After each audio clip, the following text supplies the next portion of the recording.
आणि आता बातमी सुरतेच्या लुटीवरून रंगलेल्या राजकीय वादाची। मालवणमधल्या शिवपुतळ्यावरून विरोधक आक्रमक झाल्यानंतर सत्ताधारी भाजपने काँग्रेसवर प्रतिहल्ला चढवला। महाराजांनी सुरतेची लूट केली असा खोटा इतिहास या काँग्रेसने शिकवल्याचा आरोप उपमुख्यमंत्री देवेंद्र फडणवीसांनी केला, तर याला शाहू महाराजांनी प्रत्युत्तर दिलंय।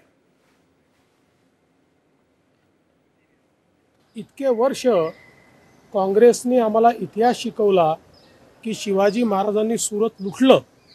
शिवाजी महाराजांनी कधीच सुरत लुटलं नव्हतं, पण जाणीवपूर्वक आम्हाला इतिहास शिकवण्यात आला की शिवाजी महाराजांनी सुरत लुटलं। त्याच्याबद्दल ते माफी मागणार आहेत का?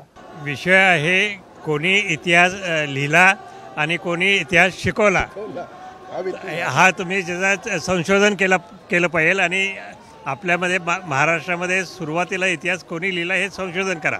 माननीय देवेंद्रजींच्या मी हे निदर्शनास आणून देऊ इच्छितो की छत्रपती शिवाजी महाराजांनी सुरतेची दोनदा लूट केली होती। होय, दोनदा लूट केली होती, पण कदाचित माननीय देवेंद्रजी फडणवीस यांना त्यांच्या गुजरातच्या बॉसेसना हे विधान रुचणार नाही असं वाटलं असावं, म्हणून कदाचित देवेंद्रजींचा हा नाईलाज झाला असावा।